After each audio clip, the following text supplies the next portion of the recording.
Está no ar!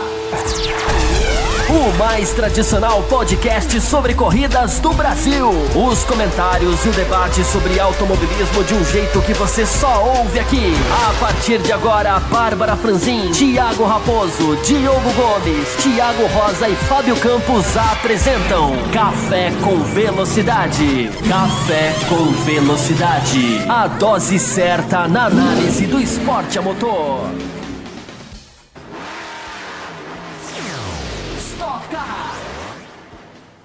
Para você que nos ouve no cafécomvelocidade.com.br, está começando o terceiro bloco da edição 560. Nos blocos 1 e 2, Fórmula 1 foi o assunto principal. No primeiro bloco, basicamente, abordamos aí Ferrari e Mercedes depois do GP da China, já que na edição 559 da semana anterior, o programa ficou bem em cima dos pilotos da Red Bull. O primeiro bloco só sobre Daniel Ricciardo, quase uma hora falando e analisando aí Daniel Ricciardo. E o segundo bloco só sobre Max Verstappen. Então ficaram aí alguns assuntos diferentes que nós viemos tratar nessa edição 560. Bloco 1, Mercedes e Ferrari. Bloco 2, Diogo Gomes e Fábio Campos falaram sobre os demais pilotos, as demais equipes que vêm se destacando ou que não vêm se destacando, sobre o desempenho dessas equipes na temporada. Ainda pagando as dívidas, neste terceiro bloco vocês vão nos ouvir falar sobre Stock Car, que teve a terceira etapa no último final de semana também no Velo Park. No quarto bloco nós vamos falar sobre MotoGP, que correu em Austin, Circuito das Américas, terceira etapa também no campeonato. E a Fórmula Indy, não sabemos se vai sair, se vai ficar só na promessa, a gente vai conseguir cumprir este débito, pelo menos hoje não. Vamos ver se no decorrer da semana sai a Fórmula Indy ou se ela é gravada aí nas próximas semanas, junto com a próxima etapa. Ainda existe uma indefinição. Mas, Diogo Gomes, vamos lá nós dois agora fazer este bloco sobre a Stock Car, que correu lá no Velo Park, terceira etapa do campeonato. O Kaká Bueno, que é praticamente aí 2 anos não vencia na categoria, né? Meio absurdo isso. A gente lembrar que há pouco tempo atrás ele era o grande nome, o grande dominante dessa categoria, e já tinha aí praticamente 2 anos sem vencer. O Kaká Bueno venceu a primeira prova, se empatou, né, com o Daniel Serra na liderança do campeonato, mas na segunda corrida o Serrinha foi lá, venceu, né, a questão das estratégias da segunda corrida, e voltou a liderar no campeonato. Vamos falar um pouquinho da primeira prova primeiro, essa vitória de Kaká Bueno. A belíssima vitória do Kaká Bueno, né?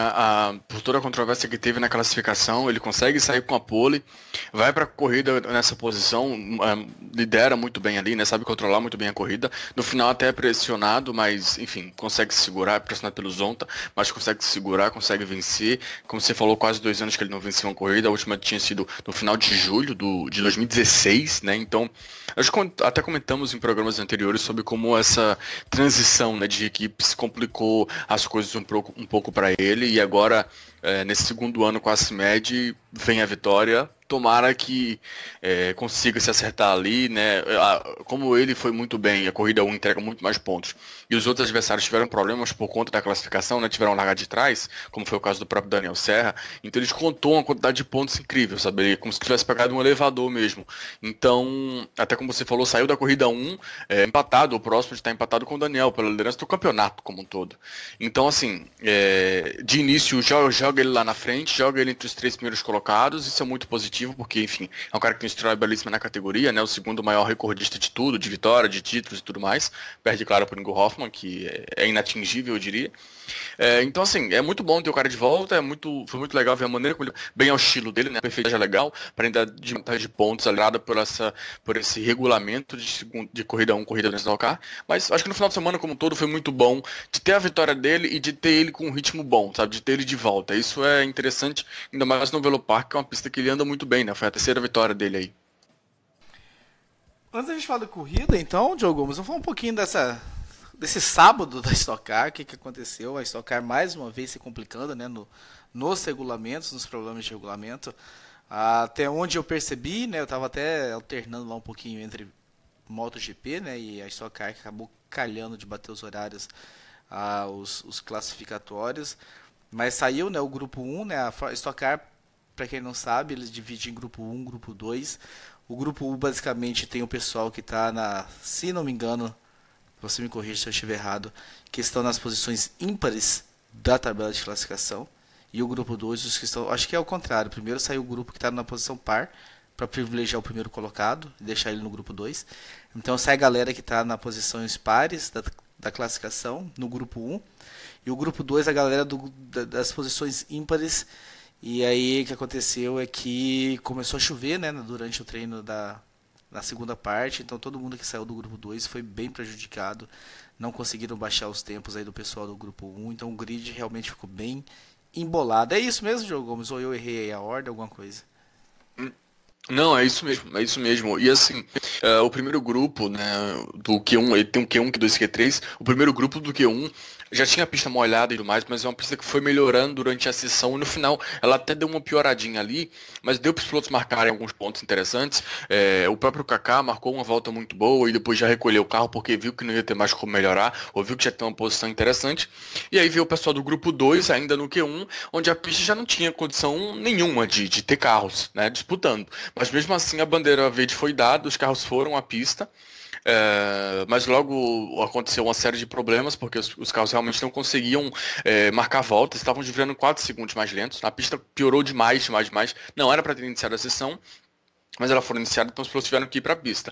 Acabou o Q1 acabou, obviamente, com todo mundo do grupo 1 avançando, porque todo mundo do grupo 2 estava numa pista que era 4 segundos mais lenta, então não tinha o que fazer. E aí, basicamente, todos os pilotos do grupo 1 avançaram para o Q2. No Q2 foi dada a bandeira verde, também de forma errada, porque não tinha a menor condição de pista. O Gimenez vai à pista, é o primeiro a abrir volta, e basicamente, na primeira curva, ele freia muito antes, mesmo assim o carro vem aquaplanando completamente, e apesar de ele estar bem lento, não tem o menor controle do carro e o carro vai na barreira de pneus. Foi um toque leve, eles conseguem recuperar o carro rapidamente, mas aquilo ali mostrou que realmente não tinha condição da pista estar, né, recebendo os carros ali para a disputa. E aí vem a bandeira vermelha, essa bandeira vermelha se estende, a classificação no total teve 3 horas de duração, e aí começou a confusão, e a categoria, muito infelizmente, deu mais uma prova de desorganização incrível, né, porque basicamente a categoria não tem no regulamento dela o básico. É a mesma coisa no regulamento de futebol não ter descrito que se a bola passar da linha é gol. É basicamente isso. Então não tinha nenhuma discriminação sobre o que deveria ser feito caso a classificação fosse interrompida. Ficou tudo muito no subjetivo e basicamente a palavra final foi: fica nas mãos dos comissários. Os comissários que estiverem atuando nesse final de semana vão tomar uma decisão. Daí cogitou-se fazer a classificação com os resultados do Q1, cogitou-se cancelar a classificação total e fazer uma nova classificação no outro dia, no domingo de manhã, né? Ou continuar o resto da classificação no domingo de manhã, quando as condições eram a previsão é de que estaria sol. Houve-se outra questão de esquecer o que foi classificado até ali e colocar o pessoal no grid pela listinha de empopar, igual eles fazem no início da classificação. Enfim, teve uma variação enorme aí, acabou que eles ficaram lá, enrolaram durante umas 2 horas pelo menos para tentar secar a pista. A pista ainda estava muito ruim, mas eles tinham que terminar, jogaram os carros na pista. Basicamente com a continuação, né? Então aquele pessoal que tinha saído no segundo grupo do Q1, enfim, perdeu e já não tinha mais o que fazer.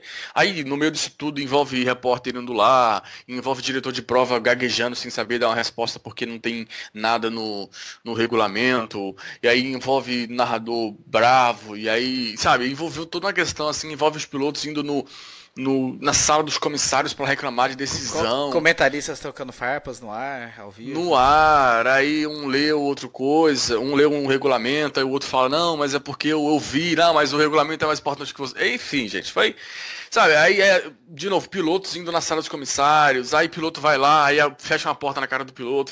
Enfim, foi uma coisa bem desnecessária. A categoria definitivamente não precisa disso. No final, teve a classificação, teve o Q2, teve o Q3.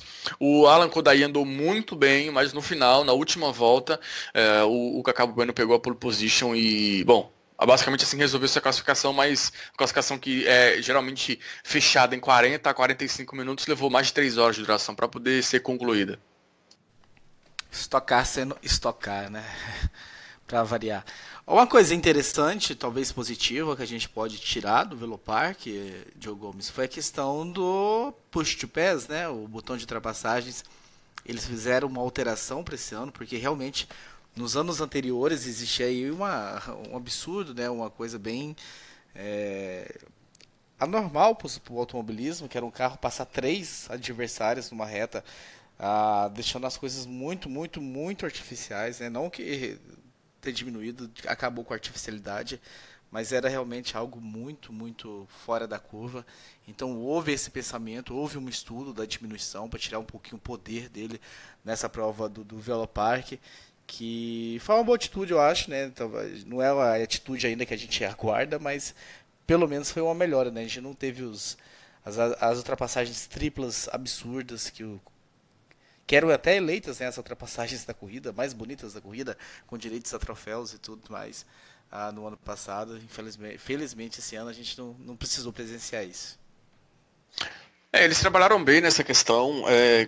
Como você falou, nos anos anteriores isso aí era muito marcante, então claro que não precisaria fazer tanto assim para melhorar, né, no final das contas, mas enfim, eu não falo isso de maneira a tirar créditos da Stock Car, não. Ela conseguiu, pelo menos nessa corrida, para essa pista, resolver ali, ou aparentemente resolver um problema com relação ao push to pass, né, a questão da abertura da borboleta ali, o quanto de potência é liberado no carro, que em anos anteriores nós de fato vimos pilotos ultrapassando 3 outros em um movimento de push to pass apenas, porque a pista é minúscula, né, a menor pista do calendário, então fica todo mundo próximozinho ali, e qualquer reta que aparece usava o push, já fazia uma diferença enorme. Dessa vez, claro que o push continua fazendo uma diferença enorme, para isso que ele existe, mas nós tivemos, por exemplo, no final da corrida 2, o Júlio Campos defendendo brilhantemente do Attila Abreu por ter um carro mais veloz em curvas. Ele perdia muito na reta, mas conseguia compensar nas curvas e segurou, mesmo vindo no final sem push, com o Attila Abreu com o push to pass, e mesmo assim não conseguiu ultrapassar. Então serviu para dar uma aproximação, para gerar a briga, mas não serviu para definir a ultrapassagem. O piloto teve que fazer a diferença. Claro que isso não valeu em todas as ocasiões. Tiveram sim ocasiões em que o push to pass o cara apertou, simplesmente colocou do lado e passou, é verdade, mas isso não é mais regra, isso não é mais algo ridículo e abissal e fora do controle. É algo que gerou algumas brigas. Eu acho que isso, do ponto da categoria, é positivo. Até acho, eu já falei isso outras vezes aqui no café, e repito, eu acho que a categoria pode sim pegar arquivos e informações de anos anteriores, já que eles sempre correm na mesma pista, né? Ano passado teve um circuito novo, mas para esse ano já não é mais novo, ele já tem informações sobre isso. Então eu acho que a categoria poderia fazer um estudo maior em adequar essa questão de abertura de borboleta, de potência do push to pass, de corrida para corrida, sabe? Eu acho que é o mais plausível você fazer, porque dá para fazer a questão de ajuste mecânico. Então poderia ser feito de corrida para corrida. Nessa corrida aqui precisa de mais, nessa de menos, sabe? Não pode ter uma corrida dessa que o push to pass funcionou muito bem e a gente ir para a próxima etapa e você voltar a questão de o cara apertar o push to pass e ultrapassar 2 pilotos não é a mesma reta. Porque aí volta a ser bagunça, sabe? Volta a ser totalmente absurdo. Chega a ser descompromissante, sabe? Chega a desinteressar, na realidade. Então, vamos ver se eles conseguem trabalhar melhor aí, mas pelo menos nessa prova, repito, é necessário dar os créditos a Stock Car, pelo menos nessa questão, e para essa corrida especificamente eles conseguiram, para esse final de semana, melhor dizendo, especificamente eles conseguiram trabalhar bem. E aí é um ponto que eu gosto muito do Lito Cavalcante, né? É sempre muito crítico ao botão de ultrapassagem, ele sempre deixou e ressaltou essa questão artificial, ele bateu palmas por essa mudança. Pelo menos alguém, né? Que não fica no oba-oba das ultrapassagens fakes acontecendo. Eu concordo contigo, né? O ideal seria realmente ter um estudo pista a pista, quem sabe chegar até numa pista e concluir que não, nessa não precisa. Nessa eu acho que dá pra gente tentar isso em Goiânia ou Curitiba, né? Que são aquelas 2 retas gigantescas e que o vácuo pode funcionar muito bem. Então, vamos fazer um teste, vamos pra Goiânia e sem push pra ver o que vai dar. Talvez seria interessante, não sei. Obviamente a gente aqui do lado de cá. E faz também no treino livre, né? Que foi o que eles fizeram agora. Eles vieram com a proposta, né? Eles não vieram definidos. Eles chegaram com a proposta. O pessoal, olha, a proposta da abertura da borboleta vai ser X. E aí eles foram lá, fizeram os treinos livres nessa característica. Os 2 primeiros treinos livres, né? São 3 treinos. Fizeram os 2 primeiros treinos livres, que é no primeiro dia de atividades. E aí os pilotos falaram, não, beleza, funciona, assim tá legal, tá nivelado, não tá de menos nem de mais. Enfim, Eles fizeram um estudo, trouxeram uma solução, um nível, um cálculo, vamos colocar assim, deram para os pilotos como regra, eles seguiram isso e falaram, feedback positivo, gostamos. E aí foi que eles, de fato, instituíram esse nível, né, essa limitação mecânica para a corrida. E funciona muito bem, eles podem estudar e fazer isso também, sabe, aqui, gente, primeiro treino livre inteiro vai ser com essa limitação mecânica aqui, X, tantos por cento da borboleta aberta. Vê aí no que dá, me dá o feedback. A organização pode trabalhar até com os pilotos e equipes dessa maneira, funcionaria bem. E o interessante dessa primeira corrida, né, a quantidade eu ia falar bons pilotos, mas talvez não seja, de pilotos que brigam geralmente lá na frente, que largaram lá atrás do grid, então que vieram realmente remando e passando. O Felipe Fraga e Marcos Gomes talvez sejam os dois maiores exemplos aí de posições que ganharam. O Felipe Fraga de 14º para a quarta colocação. O Marcos Gomes largou ainda mais atrás, não me lembro a posição, mas de 20º para trás e terminou lá na frente também. Então foi assim, mesmo sem o botão de ultrapassagem, esses pilotos, por ter um carro melhor, conseguiam ultrapassagens em pontos que nem eram considerados aí, nem eram os pontos de acionamento do botão. Então foi uma corrida, eu acho que interessante desse ponto também, Diogo. Tive mesmo uma ultrapassagem, algumas ultrapassagens, algumas brigas, né? Nem todas foram fáceis. Porque o cara é o Felipe Fraga e tal, corre na CIMED, então ele veio passando todo mundo fácil. Não, os 5, 6 primeiros talvez tenha até sido fácil. Mas ele sabe que esse grid da Stock Car as coisas são bem parelhas, e aí ele teve que passar alguns outros pilotos na mão mesmo, no braço. Então foi uma corrida que eu acho que não foi das melhores possíveis, né? Mas também não foi de todo ruim. Não foi não. Não foi não. E, por exemplo, o Daniel Serra conseguiu escalar muito bem. Porque você tinha uma paridade ali, mas o fato de você ter tirado aquele posto pés absurdo não tirou o fato de que o Daniel Serra é muito mais braço do que a maioria dos pilotos que está no grid, se não mais do que todos eles atualmente. Não tira o fato de que o Felipe Fraga é um piloto. Então, e tá com super equipe. Ambos estão em super equipes. Então, eles vão se sobressair ao Jimenez, por exemplo, apesar de ser um ótimo piloto, mas é uma equipe que está se erguendo. Vão se sobressair a um Casagrande, que é um piloto que tem um potencial gigantesco aí, mas, enfim, também, sabe, se ajustando. Esses caras são os que brigam pelo título, então eles vão se sobressair por qualidade. É como o Barrichello já tinha feito na corrida passada também, inclusive, quando teve problema na largada. Então, isso vai acontecer naturalmente. Algumas vezes um pouco mais fácil, outras um pouco mais difícil, mas estava todo mundo num nível mais ou menos parecido e os caras realmente bons conseguiram escalar o grid e fazer uma corrida boa, sabe? Então eu gostei bastante da corrida, na verdade. Tem uma série de problemas, mas eu acho que eu elogio até outras categorias que entregam menos que isso. Então, nessa corrida eu tenho que abrir mão, né, e falar realmente a Stock Car fez uma corrida 1 muito boa. Não é a perfeição, mas é uma corrida 1 muito boa e que tá cheia ali de pontos positivos que merece os parabéns. Exatamente. Aí a gente vai para a corrida 2, que continua sendo, né, aquele regulamento meio... A mim, pelo menos, não agrada, né, essa questão de... os carros que abandonaram na corrida 1, voltando no fim da corrida 1 para poderem alinharem, né? Essa questão da corrida 2 ser uma continuação da corrida 1 e não, na verdade, uma nova corrida, uma nova prova, né? Então é como se fosse uma continuação. A questão dos combustíveis tem que ser o que estava no tanque, tem que se adequar à estratégia. Daí tem gente que abre mão da corrida 1 porque acha que não vai ter chances para ir bem na corrida 2, né? A gente chegou ao absurdo, eu acho um absurdo, não sei se você concorda comigo, mas os narradores, de certa forma, criticando a ultrapassagem, se não me engano, do Kodair para cima do Marcos Gomes no fim da primeira prova, porque ele meio que... Aliás, do Marcos Gomes para cima do Kodair no fim da primeira prova, porque essa ultrapassagem tiraria a pole dele no grid invertido na segunda corrida. Então, sabe... Se o Fábio Campos estivesse aqui, talvez ele estaria rolando no chão de raiva, porque os caras que estão lá para comentar e tal, para levar emoção, criticando uma ultrapassagem. Porque, e eles só esqueceram que, mesmo com a ultrapassagem, ele ganhava uma posição, ou que ele não saía da pole, mas ele saía da primeira fila do mesmo jeito, né? Pois é, então chegamos a esse ponto. Então, esse regulamento já discutimos aí em programas anteriores, acho que os nossos ouvintes já estão aí cansados de saber das nossas opiniões, de como não é legal, né, essa coisa de você jogar com a corrida 1 para colher coisas na corrida 2, então você acaba tendo a corrida 2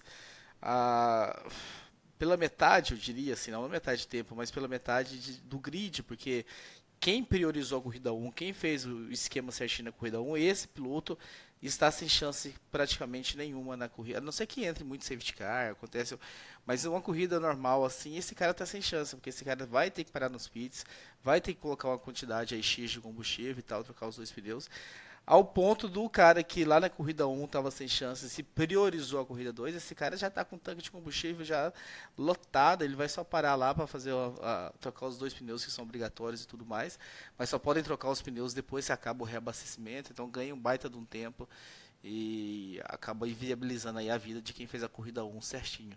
E nesse cenário, quem se deu muito bem foi Daniel Serra, ele largou na 3ª colocação, mas depois das paradas, né, conseguiu aí superar o Kodair, o Marcos Gomes que vinha à frente dele, e daí não foi mais ultrapassado e venceu a prova. Serrinha aí vindo firme e forte, rumo a mais um título, com certeza, né, Diogo Gomes, não sei se você concorda comigo, o grande piloto nacional da atualidade. Sem dúvidas, sem dúvidas. E com sobras, eu comentei bastante isso com o Rosa no programa passado sobre a Stock Car. Nós estávamos falando da questão de ele tá andando bem aqui no Brasil, aí ele vai no IMSA, ele anda bem, ele vai no WC, ele anda bem. Onde ele vai, ele tá andando bem. O momento dele é muito bom, ele é de fato o melhor piloto brasileiro, a gente pode dizer, né? Considerando que é cenário de pilotos em categorias de base, etc. É o piloto que está melhor desempenhando um conjunto. Então, mereceu muito o título do ano passado. Merece o início de ano, né? É o único piloto que tem 2 vitórias no ano até agora, já tem pole position, continua sendo líder do campeonato e esse ano fosse continuar sendo do ano passado, porque desde a primeira corrida que ele é líder de novo. Então, o momento dele é incrível, né? E assim, é um cara que largou lá do final, a gente falou de Marco Gomes, falou do Felipe Fraga, mas o Daniel largou até mais atrás do que esses caras, porque ele foi muito prejudicado pelo grupo dele na classificação. E ele veio remando, fechou a corrida 1 na 8ª colocação, por méritos mesmo, né? Por méritos mesmo. E daí ele, no grid invertido, né, com a regra do grid invertido, invertem os 10, ele saiu em 3º, largou bem, ganhou posições, fez um pit stop certinho e ganhou a corrida numa facilidade inacreditável, sabe? Parecia que estava andando no parque. Então, merece muita vitória, merece a liderança e tudo que está fazendo, porque ele vem guiando com uma consistência absurda, muito rápido, não comete nenhum erro, sabe se manter longe de problemas e quando foi colocado em situações conflitantes, como no final do ano passado, e na corrida 1, que ele foi forçado, não teve a menor culpa, nem ele nem a equipe, ele foi forçado a largar do final do grid por conta da questão climática na classificação, ele soube se reerguer, ganhar quase 30 posições para chegar em 8º. Então o cara está merecendo o momento que tem e realmente está sendo um prazer conseguir assistir mesmo ele, toda a maneira como ele está conseguindo lidar com essas corridas e de vir evoluindo, de vir avançando. É um momento incrível, cara. É um momento incrível finalmente, né? A gente esperou muito por isso. Era sempre aquele cara que vinha chegar, que ia enfrentar o Coca Bueno, até por estar na mesma equipe dele na época, né? Que era a equipe da Red Bull. E vinha e nunca chegava. Quando fez a transição de equipe, aí floresceu o super piloto que sempre esteve ali e está num momento muito bom. Exatamente, compartilho da tua análise. Tanto é que ele está, né, na liderança do campeonato com 80 pontos contra apenas 65 do Coca Bueno, 59 do Felipe Fraga, 55 do Júlio Campos e 47 do Ricardo Zonta. Esses são os 5 primeiros colocados. A próxima etapa da Stock Car vai acontecer em Londrina no dia 6 de maio, então já está aí também a prova de Londrina, outro circuito aí que proporciona boas corridas. Acho muito interessante, né? A Stock Car está passando por esses diferentes circuitos, revivendo, devia voltar lá para Campo Grande, eu acho que para colocar cada vez mais, mas a gente tem o Velocitar, né, que de certa forma novidade, não é novidade, já ocorreu ano passado, mas é algo novo. Não está, né, a pista lá de Minas Gerais ainda no calendário, mas eu acho que tem um monte de provas a serem definidas, a ser divulgado, pelo menos 2 aqui, 3 provas a serem divulgadas. Então, quem sabe, eu acredito que eles devem voltar lá, né? Porque a pista foi criada. Qual que é o nome da cidade? Eu esqueci. Corvelo. Voltarem para Corvelo. Isso, então... Corvelo. Até porque a pista no passado estava sendo finalizada ainda, né, e tudo mais, mas eu acho que com a certeza, cara, que retornam. Não faria sentido não voltar. É porque a Stock Car basicamente começou um ano com 4 ou foi 5 espaços ainda no calendário para ser confirmados, né, que é ponto 1 já é um absurdo. Mas aí durante os anos eles vão definindo, eles vão confirmando, melhor dizendo, né? Então, eu acho que é praticamente certeza que o Curvelo vai estar aí. Nos programas daqui pra frente, o Diogo Gomes, talvez ainda não agora, mas eu acho que a gente já vai ter material a partir da quarta prova pra gente começar a fazer algumas análises individuais. Por exemplo, Nelson Piquet e Lucas de Grassi. Por exemplo, Bia Figueiredo, que agora está correndo com a Mateis. Por exemplo, um Lucas Forest que subiu para uma CIMED. Será que merecia essa vaga ou não? Eu acho que a partir da quarta prova a gente já pode abrir espaço aqui no podcast para a gente começar a analisar alguns pilotos que ganharam aí uma sobrevida, ganharam uma chance a mais na carreira.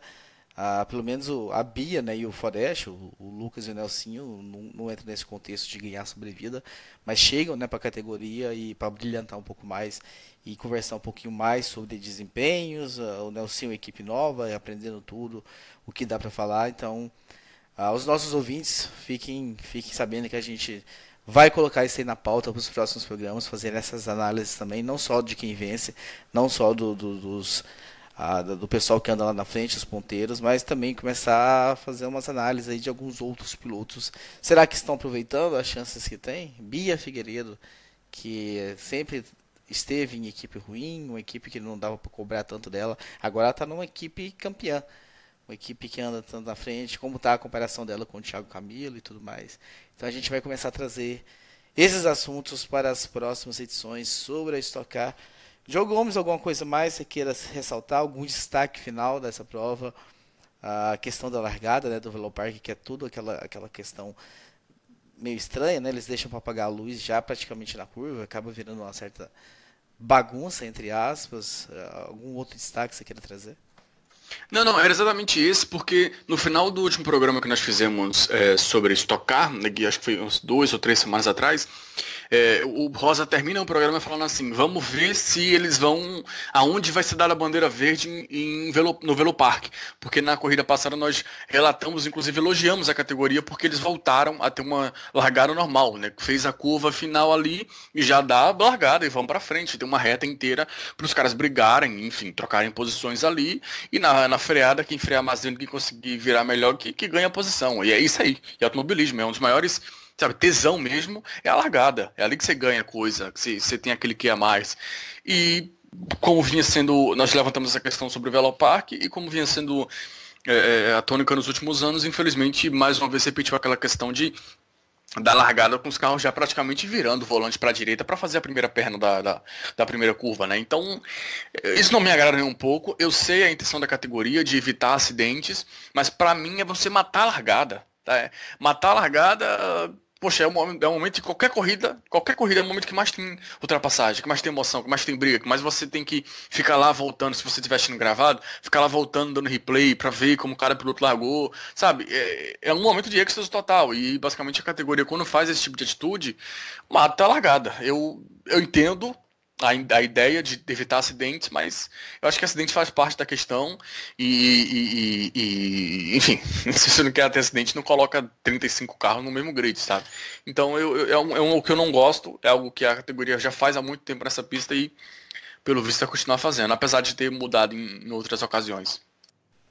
É, basicamente isso. Pô. Os pilotos sabem do risco que corre, né? Tem a velha máxima lá, que eu não concordo, a gente já discutiu aqui no programa várias vezes, mas que existe, de que não se ganha corrida na largada, mas se perde. Tá, então quem quer viver essa máxima aí, que sabe que tenha sua cautela, que tire o pé e tal, se vire nos 30 para não se envolver em acidente aí, mas eu concordo contigo, sabe? Mata uma das essências da corrida, que é a largada, onde realmente muita coisa acontece, muitas decisões acontecem, então não é a melhor decisão. Mas então vamos fazer uma curva. Trabalhe em fazer uma mudança na curva lá. A corrida, a Stock Car praticamente está correndo uma vez por ano lá. Tem um ano para pensar em alguma mudança nessa curva aí, alguma coisa para que de repente possa deixá-la um pouco menos insegura ou menos propensa a acidentes. O que não dá realmente é para você cortar, quebrar as pernas aí de uns grandes momentos do automobilismo, que é a largada realmente, que tem todo o seu charme.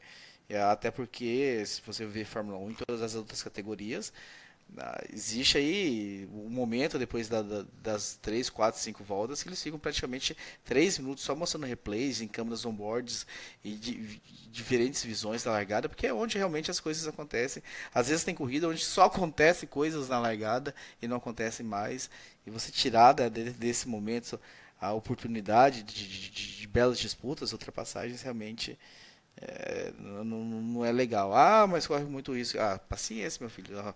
O automobilismo em si corre-se o risco de muito acidente. Então,